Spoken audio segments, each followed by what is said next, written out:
नमस्कार मित्रांनो, काल मुहूर्त ट्रेडिंग झालंय आणि होपफुली आपण ग्रीन मध्ये क्लोज झालो. आता आपण येणाऱ्या वर्षासाठी आउटलुक काय असेल याबाबत या व्हिडिओमध्ये चर्चा करणार आहोत. ऑक्टोबर 2024 या महिन्याचा डेटा जर बघितला तर विदेशी गुंतवणूकदारांनी साधारणतः 1 लाख कोटी रुपयांच्या मालाची विक्री केली आहे. इतिहासातील ही सर्वोत्तम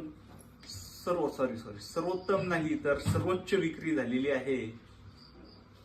यापूर्वी मार्च 2020 मध्ये कोविडच्या काळामध्ये साधारणतः 61,900 कोटी रुपयांची विक्री FIIने केलेली होती.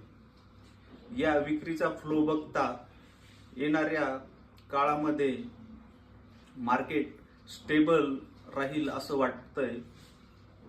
फार जसं मागच्या कोविड नंतरच्या कालावधीमध्ये 8,000वरून निफ्टी 24,000वर जसा तिप्पट झाला तशी भरमसाठ वाढ काय आता येणाऱ्या वर्षामध्ये नसेल असं मला वाटतं.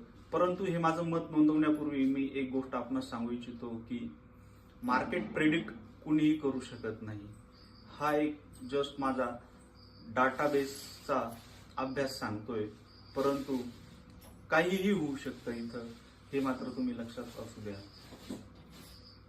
आता FIIs एवढं सेलिंग का करतायत तर याची दोन कारणं प्रामुख्याने समोर येत होती. का मिडल ईस्ट मधला इस्रायल आणि इराण मधला जो तणाव आहे तो, किंवा चायनामध्ये जो मार्केट अत्यंत स्वस्त झालेला आहे तिथं जी खरेदीची संधी आहे, या दोन कारणांमुळं आपल्या भारतातून साधारणतः पैसा काढून घेत आहेत FIIs असा समज होता. परंतु नुकताच समोर आलेल्या डाटानुसार चायनामधून सुद्धा FIIsनी पैसा बाहेर काढलेला आहे.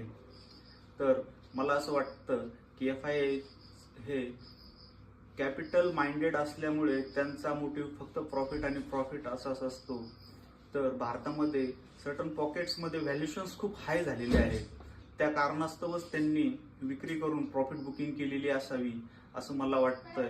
आणि त्यांच्या देशात किंवा US मध्ये जो सध्या इलेक्शन गेम आहे तिथे पण त्यांचा पैसा जात असावा असं एक माझा अंदाज आहे. थँक्यू.